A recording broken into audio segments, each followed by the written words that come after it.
Éric Cabanac, bonjour. Vous êtes l'heureux propriétaire au Carlabail d'un moulin du Moyen-Âge que vous êtes en train de rénover. Est-ce que vous pouvez nous en parler, s'il vous plaît? Alors ce moulin, effectivement, il date du Moyen-Âge. Euh, il a été laissé à l'abandon pendant une cinquantaine d'années.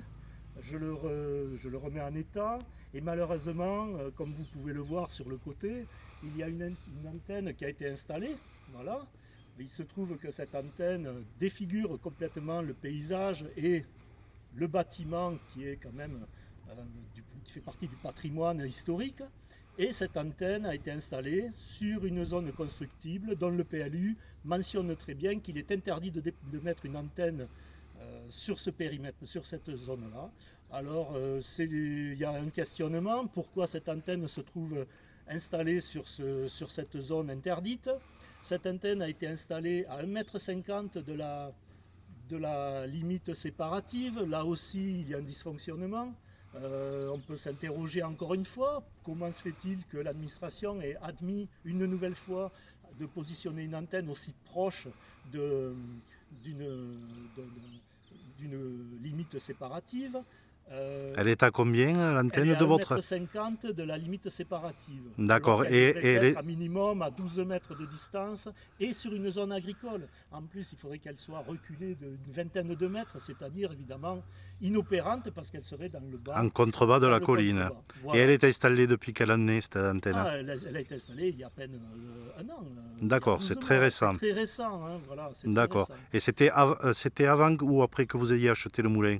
Ah, c'est en cours d'achat. Voilà, En co- l'antenne est arrivée pendant les opérations d'achat. D'accord. Et ce que vous souhaiteriez, c'est quoi? C'est qu'on la démonte, c'est qu'on la déplace? Ah, évidemment, je pense que les bâtiments de France auraient dû être en copie de la demande de permis de construire pour installer cette antenne, qui malheureusement, il n'y a pas eu de permis de construire, pour éviter de passer par les bâtiments de France, l'architecte des bâtiments de France, qui aurait refusé l'implantation de cette antenne, évidemment. Elle a été installée avec une simple déclaration des travaux.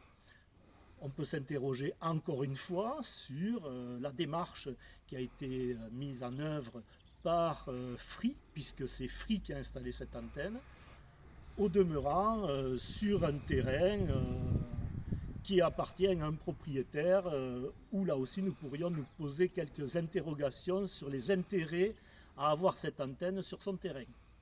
Voilà. J'espère que je vais engager certainement une procédure. Hein.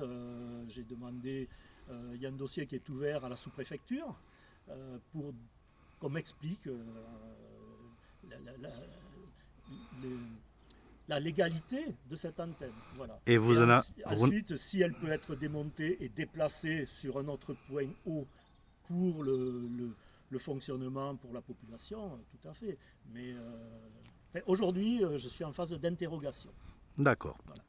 Merci Éric Cabanac. Merci.